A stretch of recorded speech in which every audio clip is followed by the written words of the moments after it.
ricerca di falso benessere. Navighiamo dentro un oceano di eccessi. Abbiamo tutto, ma non basta mai. Che tempi difficili, che tempi difficili. Lavorano insieme paesi e governi per controllare fame e guerre in tutto il mondo. Orrori vecchi e nuovi, sangue e lacrime, come fiumi senza argini. Ma in fondo a tutto cerco l'amore, ieri come oggi, in questi tempi incredibili. C'è in noi un abisso da riempire e solo tu puoi farlo, soltanto tu. Non posso smettere di cercare, mai smetterò.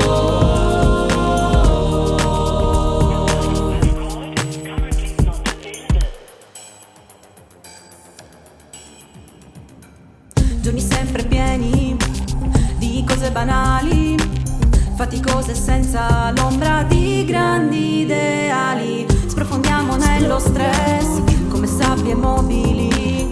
Che tempi difficili, che tempi difficili.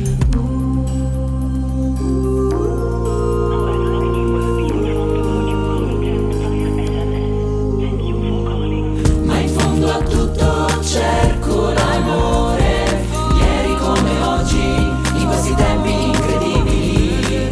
C'è in noi un abisso da riempire e solo tu puoi farlo, soltanto tu. Non posso smettere di cercare, mai smetterò.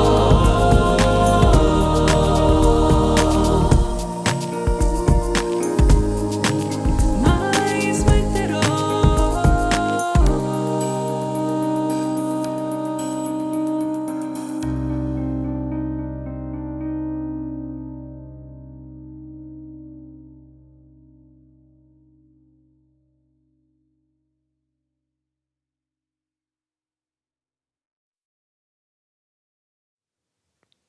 Io sono nato a Puy, un piccolo villaggio a sud della Francia.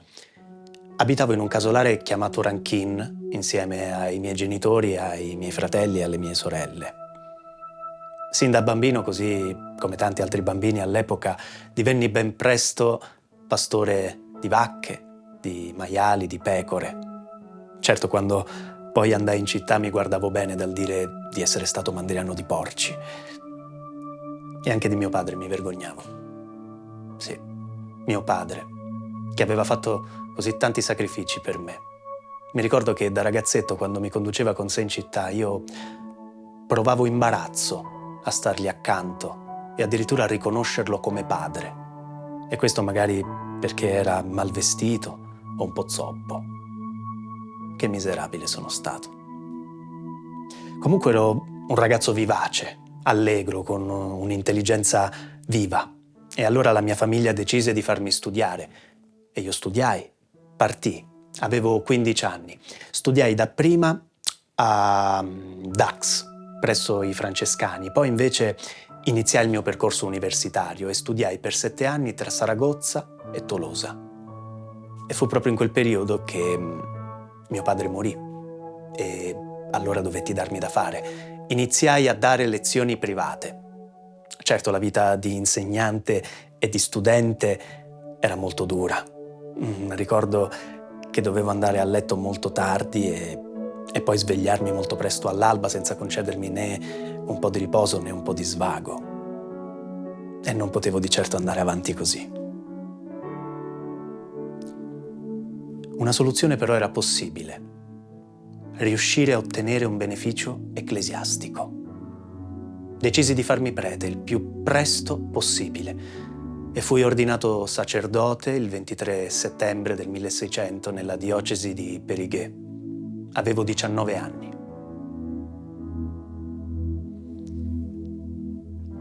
Ma era proprio questa la mia vocazione? Sì, assolutamente sì. Anche se ancora non lo sapevo. Già allora lui mi chiedeva di seguirlo e di rimanere nel suo amore. Ah, a proposito, io mi chiamo Vincenzo.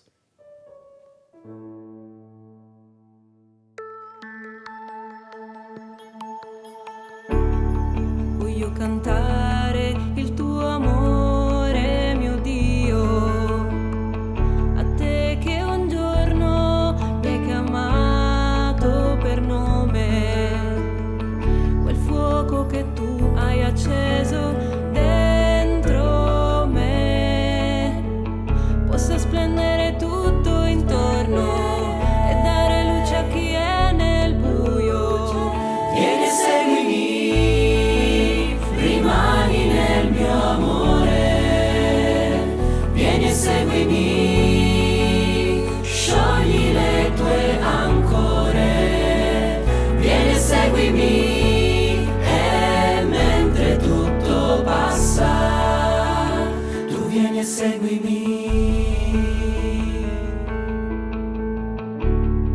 Ho sognato un amore grande e semplice, e poi una strada si è illuminata nella notte. Che gioia tu hai lasciato dentro me, che io possa amare chi mi sta accanto, trovare te nel volto del più piccolo. Vieni e seguimi, rimani nel mio amore. Vieni e seguimi, sciogli le tue ancore. Vieni e seguimi, e mentre tutto passa, tu vieni e seguimi. Malgrado la tempesta, posso cantare e volare. Quando all'alba si incrociano nell'aria i sogni della notte, si toccano e si dissolvono e resti tu. Sognavo voli liberi con te. Vieni e seguimi, rimani nel mio amore. Vieni e seguimi, sciogli le tue ancore. Vieni e seguimi, e mentre tutto passa, tu vieni e seguimi. E mentre il mondo cambia, Tu vieni e seguimi. e mentre tutto resta, Tu vieni e seguimi.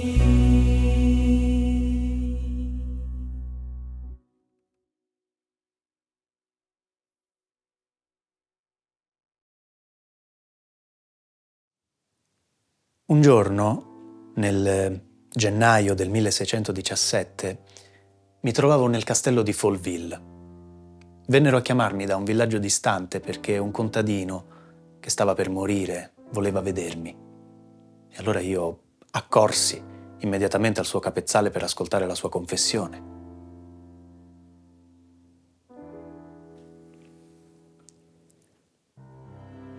Il contadino sgranò il triste rosario dei suoi peccati e iniziò a confessare miserie mai confessate prima. Ed è proprio in quell'ultimo momento che ebbi la forte sensazione che la grazia di Dio gli aveva pienamente riempito il cuore. E anche il contadino percepì il tocco della grazia. Lo invase una gioia incontenibile. I rimorsi di tutta una vita scomparvero e respirò, liberato. Il contadino di Folleville morirà una settimana dopo, in pace. Interpellati da questo episodio, la signora De Gondi ed io scoprimmo un modo di aiutare tanti possibili infelici. E a partire da quel mercoledì 25 gennaio, festa della conversione di San Paolo a Folleville, io salì sul pulpito e parlai della confessione. Davanti a me c'era l'umile popolo. popolo. Predicai con chiarezza e Predicai forza. con chiarezza e forza. E la mia parola istruì, commosse commosse e trascinò.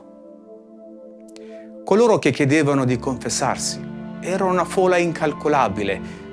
Fu una rivelazione. Una luce illuminò la mia notte. Capii allora che quella era la mia missione. Quella era per me la volontà di Dio.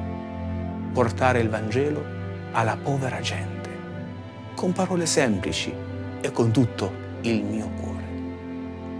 Sempre durante quella prima missione scoprimo che diversi sacerdoti che erano venuti ad aiutarci per le confessioni non sapevano le parole della soluzione.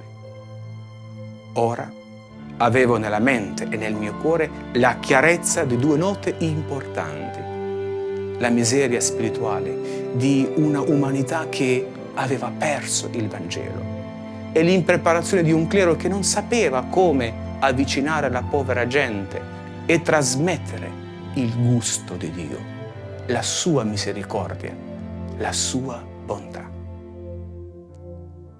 La provvidenza mi indicava così quale doveva essere il mio contributo alla grande impresa alla quale Dio mi conduceva: l'evangelizzazione dei poveri e la formazione del clero. Amo pensare che niente accade senza un disegno d'amore. E questo disegno missionario, impegnativo, straordinario, mi accende ancora oggi che ne faccio memoria. Un fuoco nel cuore, perché sentivo e sento il suo sguardo su di me.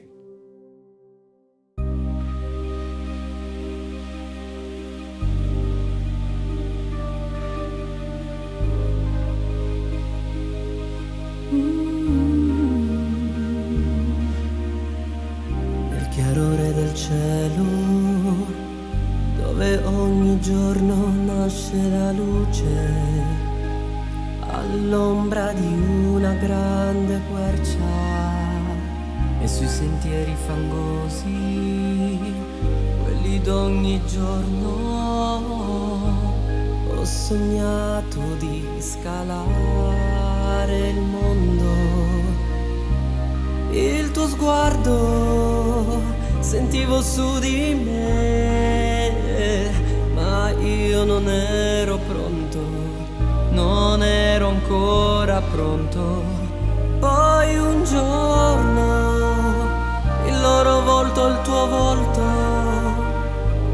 la consegna di una promessa. Io li ho visti e ho visto te, e lentamente un vento impetuoso mi ha spinto verso te. Tra i fratelli più poveri ho cercato il tuo sguardo e il mio cuore si è aperto al mondo. Ho trovato forze nuove ed infinite in me e ho sognato di scalare il cielo. Il tuo sguardo sentivo dentro me, in me tu eri pronto, in me eri già pronto. Poi un giorno il loro pianto e il tuo pianto, la promessa di una preghiera. Io li ho visti e ho visto te, e lentamente un vento impetuoso, le nostre mani strumento d'amore, il nostro cuore il grembo che accoglie per portare la parola e servire i fratelli, per saziare fame e sete di vita vera. Noi sotto la croce, lungo la via,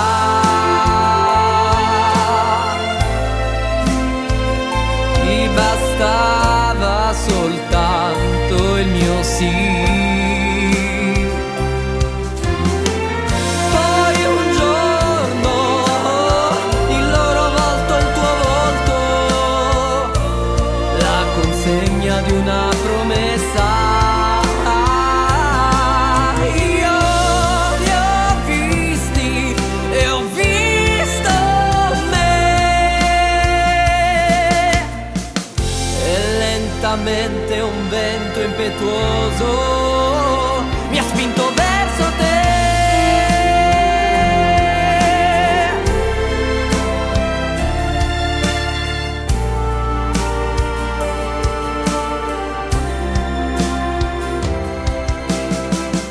Messaggeri e servi di una speranza che mai morirà.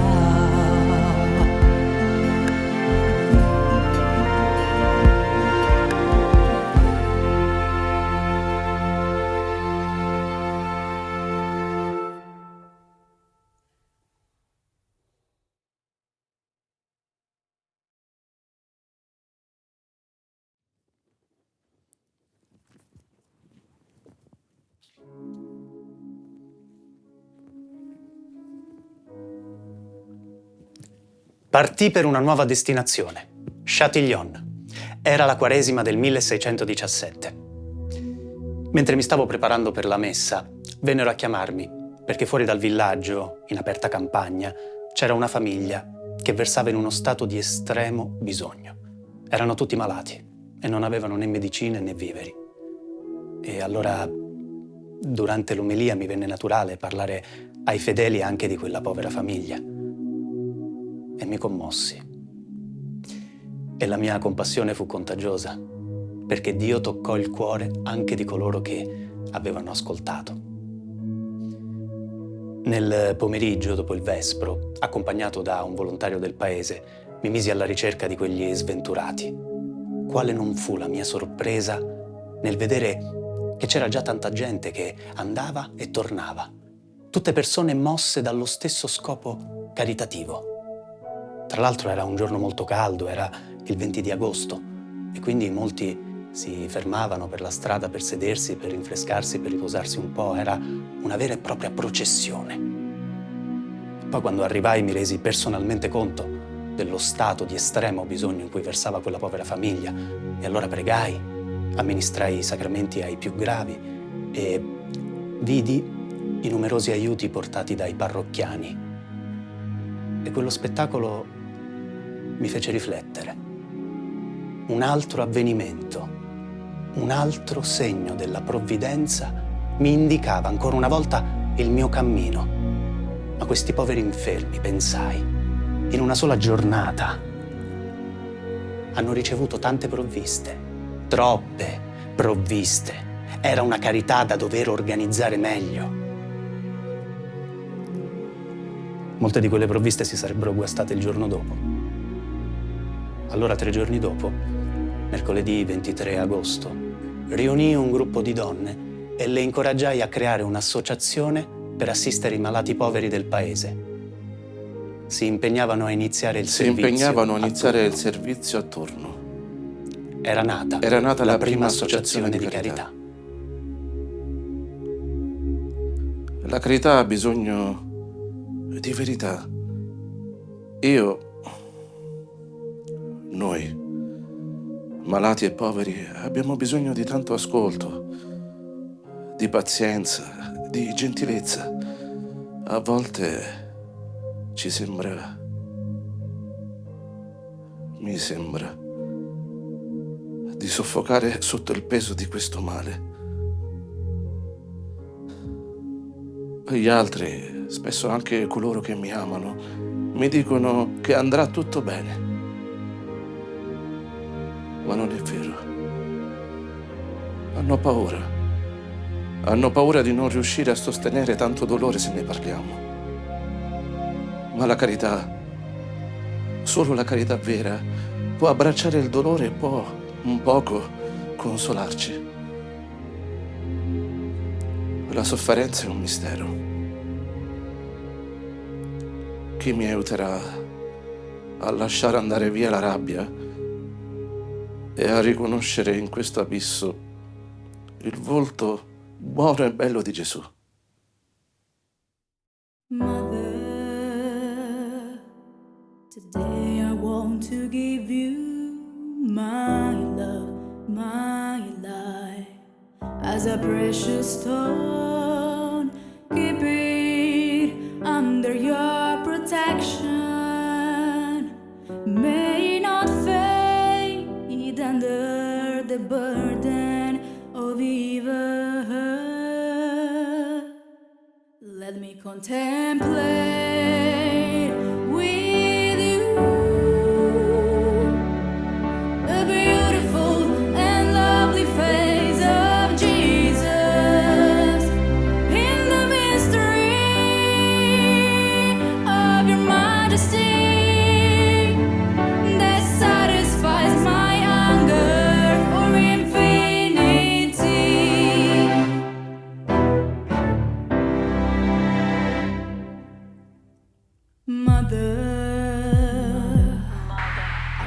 To give voice to my amazed heart for what you give me.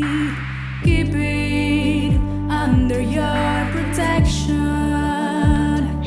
May not fade under the burden of the night. Let me contemplate with you the beautiful and lovely face of Jesus in the mystery of your majesty that satisfies my hunger for infinity. Oh, Mother, always hold me in your arms. May my heart become stronger, become stronger. Keep it under your protection. May not fade under the burden of the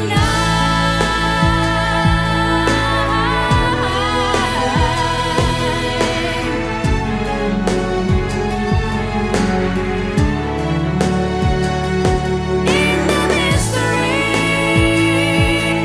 of your majesty that satisfies my hunger for infinity.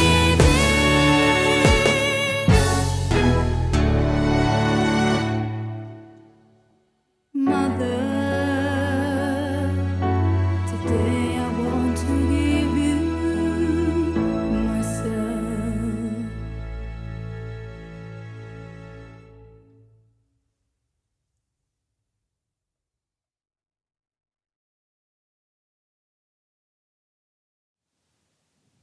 Non mi stancherò mai di ripeterlo. Chi ebbe per primo l'idea di trasformare questa mia attività apostolica nel servizio di una nuova comunità? Nel pomeriggio del 17 aprile del 1625, nel Palazzo dei Gondi erano arrivati 2 notai e subito si erano uniti a loro i padroni di casa e io stesso, il loro cappellano.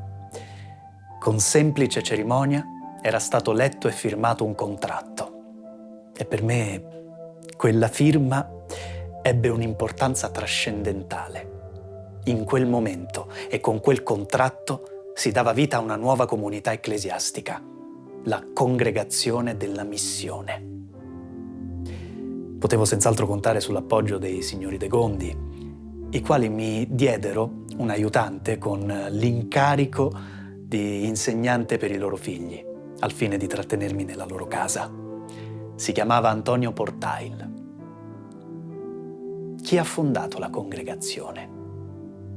Chi ci ha destinato alle Chi missioni? ci ha destinato alle missioni, Agli ordinandi? agli ordinandi, Alla formazione dei sacerdoti? alla formazione dei sacerdoti, a predicare predicare nei ritiri. Sono stato io, niente affatto. Chi dunque ne è l'autore? È Dio e la sua provvidenza e la sua pura bontà.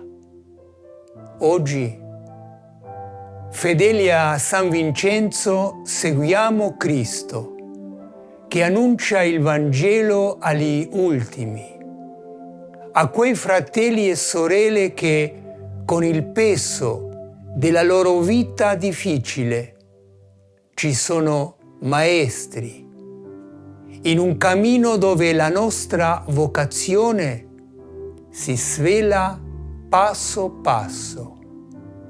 Un cammino imprevedibile, mai scontato, impegnativo, appassionante, crocifiggente. Un cammino in cui il Signore Gesù, nostro Maestro, non ci lascia mai soli, ci precede e ci accompagna.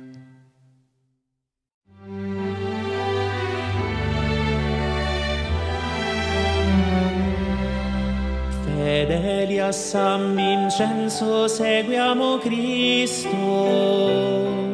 che annuncia il Vangelo agli ultimi. Con tutte le forze rivestiamoci dello Spirito per vivere la carità. Abbiamo cura soprattutto agli ultimi di portare il lieto annunzio. Aiutiamo il clero nell'impegno di evangelizzare i poveri. Fedeli a San Vincenzo seguiamo Cristo che annuncia il Vangelo agli ultimi. Con tutte le forze rivestiamoci dello Spirito per vivere la carità. Con la mente rivolta al Vangelo apriamo nuove vie, rivestiti di Cristo in comunione fraterna. Viviamo la missione.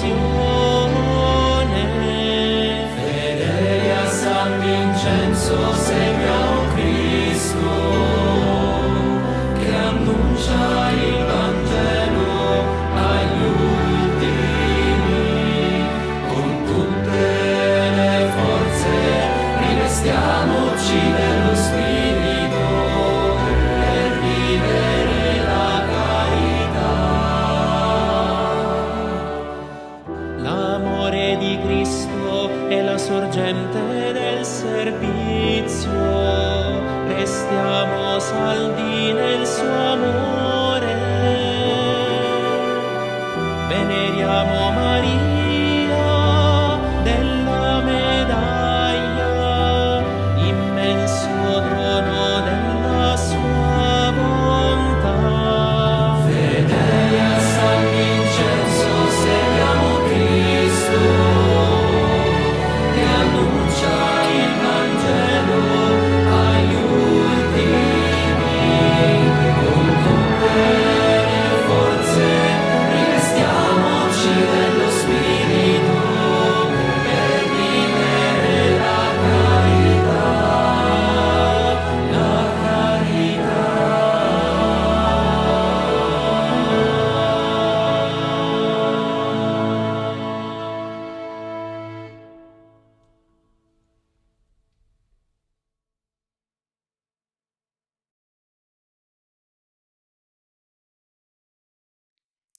Io nella mia vita ho ricevuto tantissimi doni. Uno dei doni più preziosi è stato sicuramente l'aver conosciuto Luisa de Marillac. Luisa era una giovane vedova, riservata, un po' scrupolosa, segnata dalla durezza della vita. Col passare degli anni ebbi modo di approfondire la sua ricca personalità.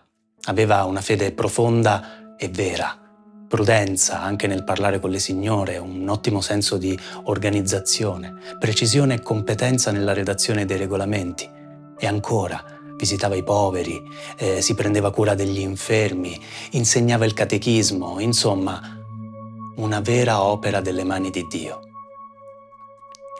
Un giorno, nel 1630, incontrai una contadina che era stata segnata dall'invisibile tocco della grazia. Si chiamava Margherita Nasò. Dopo Margherita vennero altre ragazze, alcune attratte da lei. La persona che Dio da sempre pensava per la formazione e la guida di questi giovani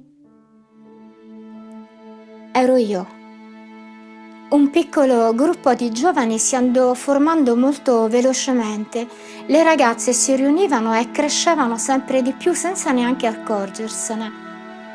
La carità di Cristo crocifisso ardeva nel loro cuore e le spingeva verso qualcosa di assolutamente inedito, verso una strada nuova di carità. Così, il 29 novembre del 1633 nasceva la Compagnia delle Figlie della Carità. Cosa facevano? Andavano e venivano, da Cristo ai fratelli, dai fratelli a Cristo, con semplicità, umiltà e carità.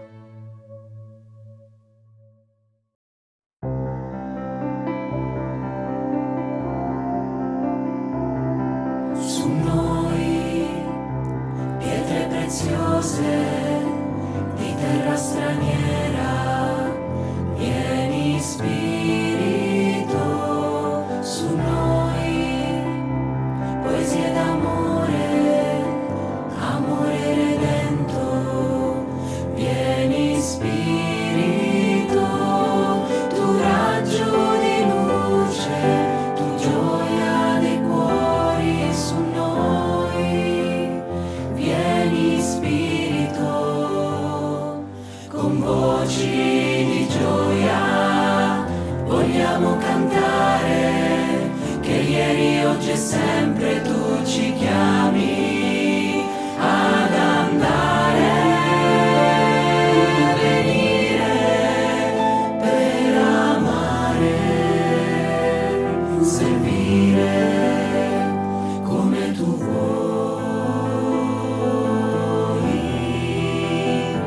dove tu vuoi.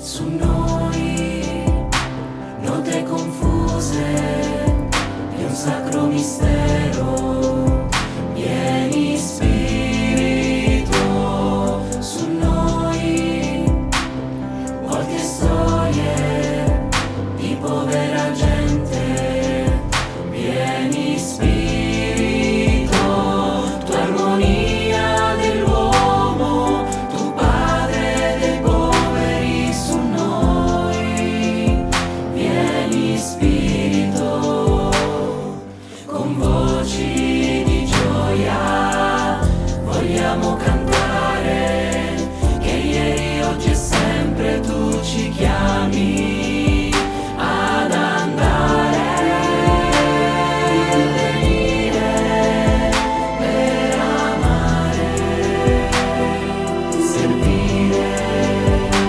come tu vuoi,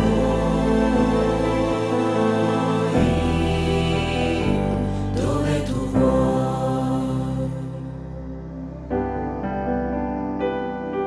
L'amore è un cammino, tu varca la soglia con noi.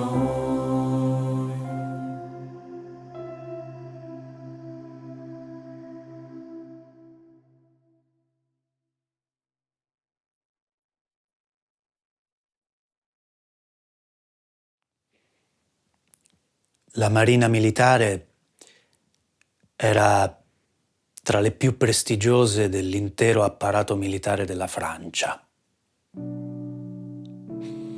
Ma la gloria di quella marina galleggiava su un oceano di miseria, di sangue, di dolore. I galeotti.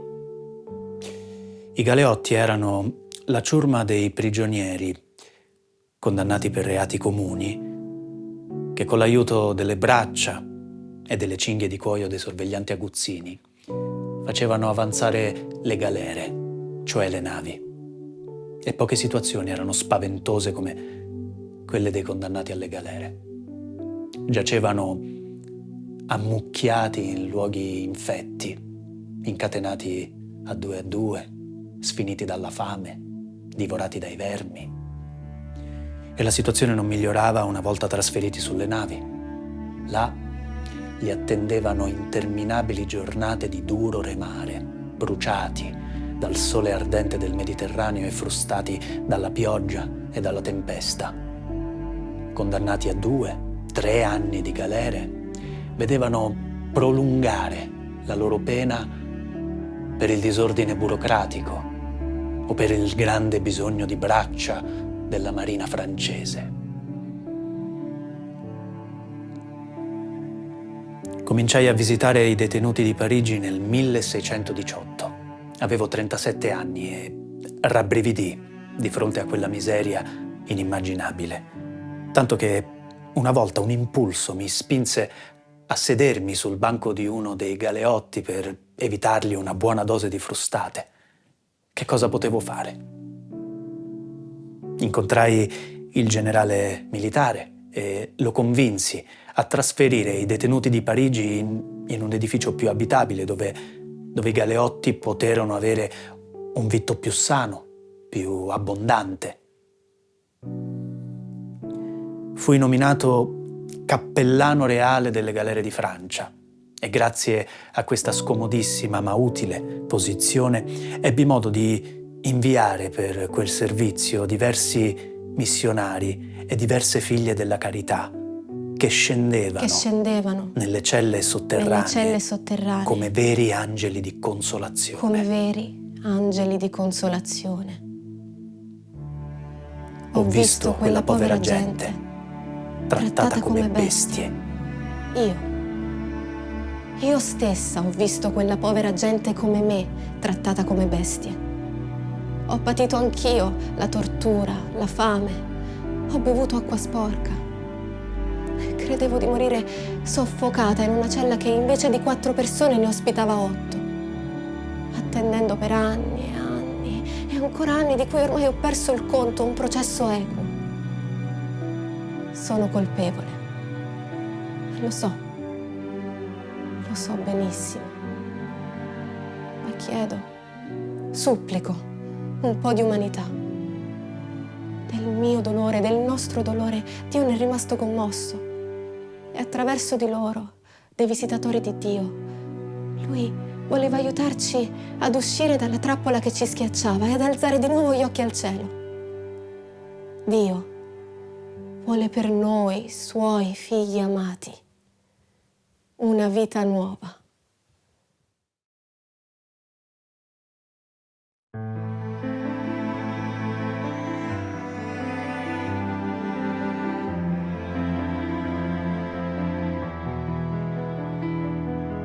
Riconoscere tutto il vuoto della mia vita e la miseria, quanto è difficile, un passo doloroso tra il rancore e la vergogna che mi rode dentro, che mi brucia il cuore. Non è vita questa, è un'altra trappola che mi trascina giù, come chiedere perdono e puoi dire con coraggio ho sbagliato, sì, ripetere di nuovo ho sbagliato, tornare sui miei passi, poter di nuovo alzare gli occhi verso il cielo, com'è difficile, ma sento che l'inverno lascia spazio alla speranza di incontrare te, di sentire te. Non è vita questa, voglio rinascere e riconoscerti in tutte quelle piccole cose, perché questo è il tempo di donare me stesso.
La guerra si abbatté con inaudita violenza in Francia, sulle terre del piccolo ducato della Lorena.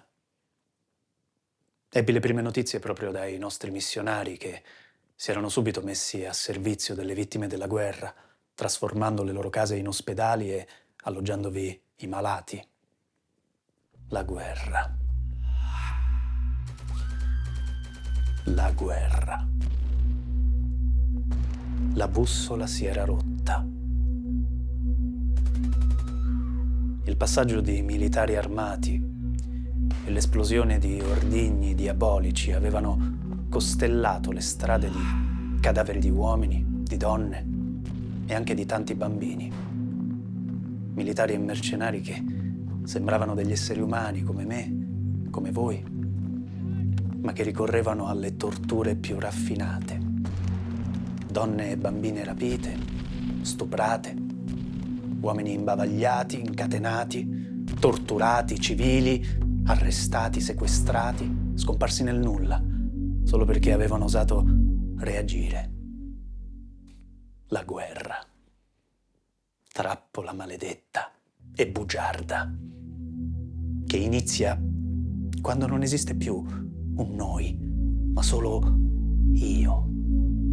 La guerra, che comincia a nutrirsi di ipocrisie, di sguardi di ghiaccio tra le mura di casa, che sferra indifferenze come pugnalate con sguardi di odio, mani che si chiudono, giudizi di condanna, che spremono il cuore e la voglia di vivere e ci lasciano tutti sordi e ciechi. Tutti sordi e ciechi. Non potevo più attendere. Allora incontrai il cardinale Richelieu, ministro di Stato della Francia, l'unico che con la sua autorità politica avrebbe potuto intervenire. Allora mi misi in ginocchio e lo pregai.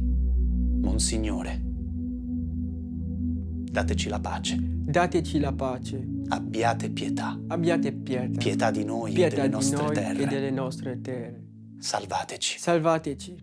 Salvate noi e i nostri figli. Ma la trappola maledetta ha continuato.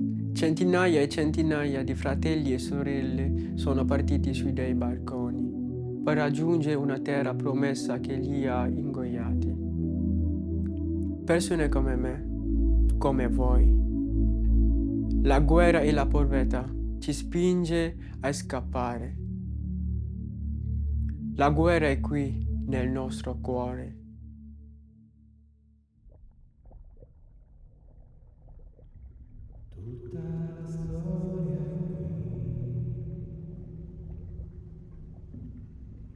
Tutta la storia è qui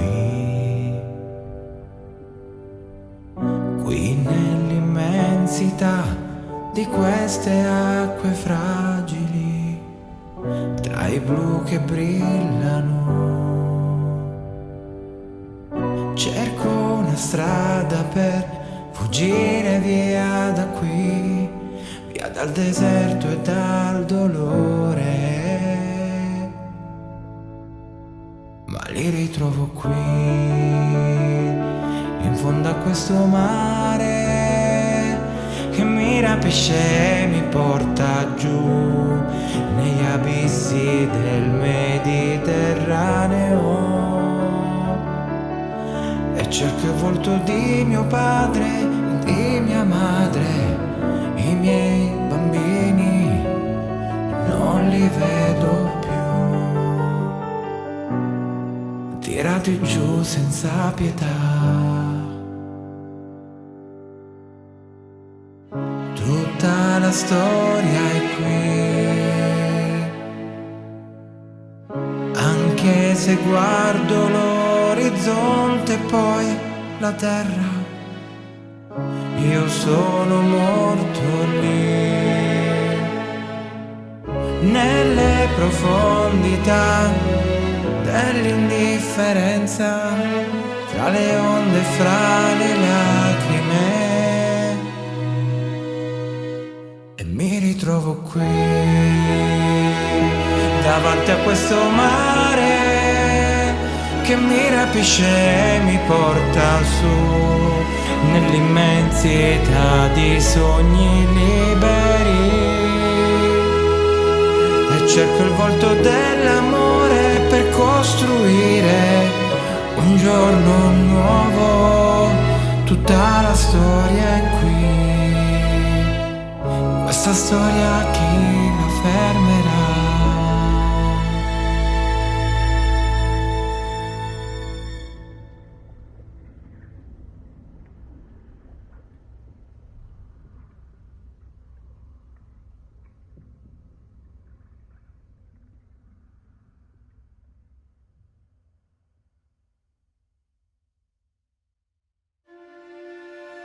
L'amore è un cammino.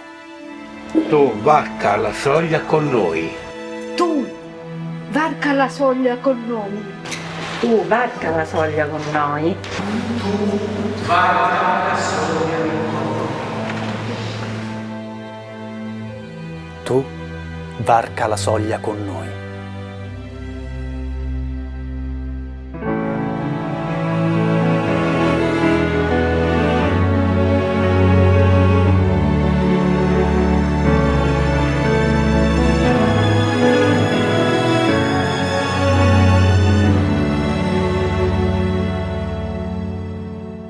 Cieli di corallo sulle strade che percorro, dove neanche il vento ha tempo di fermarsi ad ascoltare, e la musica è silenzio di panchine addormentate.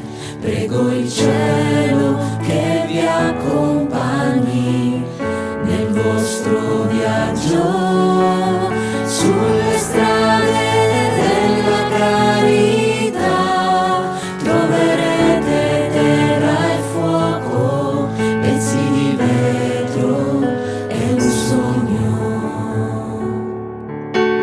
Sia lui per voi consolazione, ombra contro l'ardore del sole, riparo nella pioggia e nel freddo.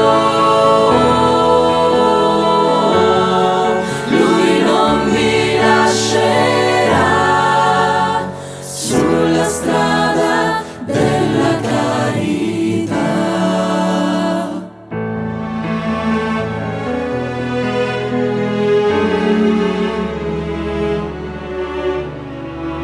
Cieli di smeraldo per chi ha perso la speranza, tra rifiuti e sguardi bassi di una società distratta, e la musica è silenzio di sorrisi abbandonati. Siate forti per sollevare le loro debolezze sulle strade della carità. Porterete sangue e corpo, una croce e il suo volto. Sia lui per voi consolazione, ombra contro l'ardore del sole, riparo nella pioggia e nel freddo, e nella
l'anima mia ha sete di Dio, del Dio vivente. Quando verrò e vedrò il volto di Dio. Le lacrime sono mio pane, giorno e notte, mentre mi dicono sempre: dov'è il tuo Dio?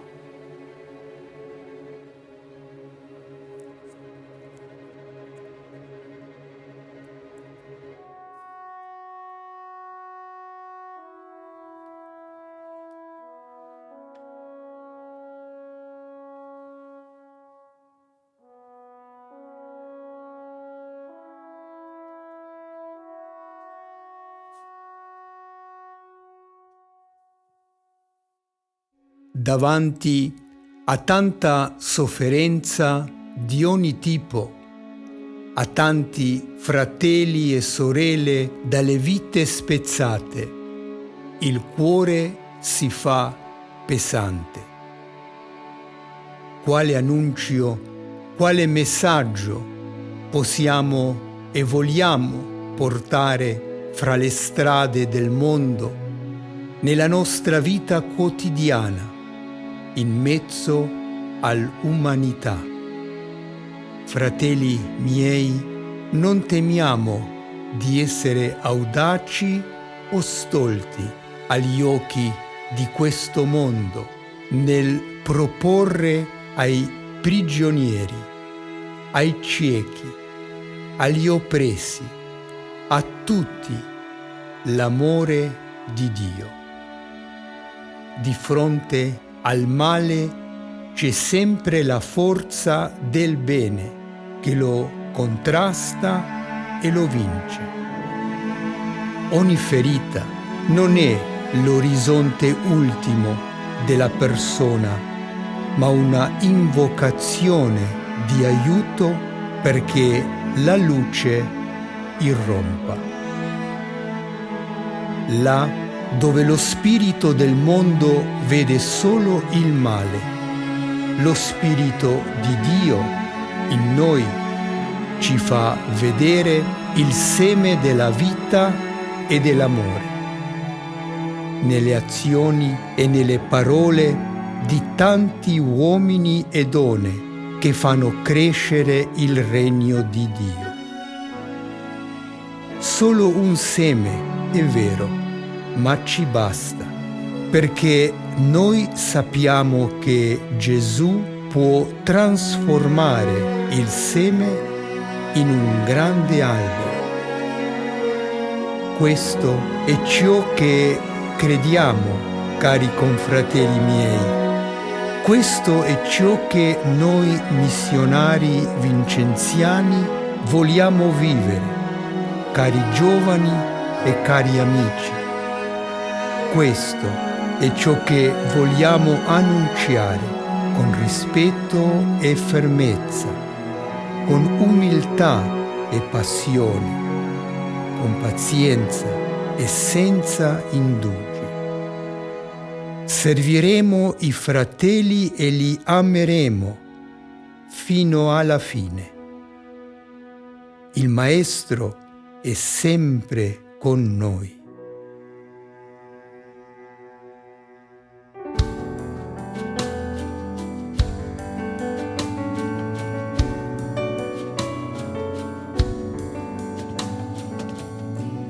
Cammina con noi, giovane maestro, spezza ancora il pane con noi, spezza il pane per noi. Apri i nostri occhi, tu che sei risorto, fa che riconosciamo il tuo volto. Noi cerchiamo te. Avevamo smesso di credere per non restare di nuovo delusi. Avevamo smesso di sperare per troppe promesse e parole. Mai smettere